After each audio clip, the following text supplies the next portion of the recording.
Değerli basın mensupları, Memur Sendikalar Konfederasyonu, ülkemizin bütün kurumlarında başta başörtü serbest olması ve kılık kıyafetin tamamen özgür olması amacıyla 2012 yılında kampanya başlatmıştır.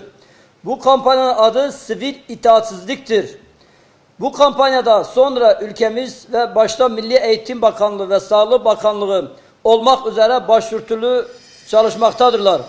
Ufak tefek sorunların dışında sorunlar yaşanmamaktadır.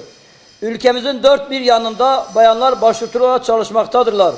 Hiçbir kurumda sorun yaşanmazken ilimiz Diyarbakır Çalışma ve İşkur Müdürlüğü'nde çalışan bayanlardan sendikamızın üyelerine başörtü takılmaması yönünde idareciler tarafından baskı ve zorlukla çıkarmaktadırlar. Bu nedenle sendika olarak bu Çalışma ve İşkur Müdürü idarecilerini nefretle kınıyoruz.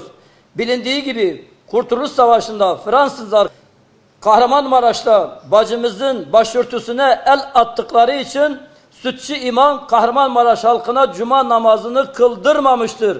Ta ki ülkemizde Fransızlar kovuluncaya kadar mücadele devam etmiştir. Ancak 80 yıldan beri ülkemiz gerçek demokrasiye tam olarak ulaşmamıştır. Bizler ülkemizin gerçek demokrasiye ulaşmasını istiyoruz. Ama ülkemizdeki İslam'a karşı olan bürokrasiyi tam olarak çözmüş değiliz. Bu sebeple hükümette beklentimiz en kısa zamanda başta başörtü ve kılık kıyafetle ilgili yönetmeliğin değiştirmesini istiyoruz. Şayet başörtüye karşı olan bürokrasi varsa bu bürokratların ve başörtü düşmanlarının en kısa zamanda şapka kanunu halen yürürlüktedir. Şapka takmalarını bir hüküm kalmamışsa başörtü Allah'ın emridir. Hiç kimse, hiçbir kurum başörtüye el uzatamaz, yasaklayamaz. Yasalarımızda böyle bir yasak yoktur.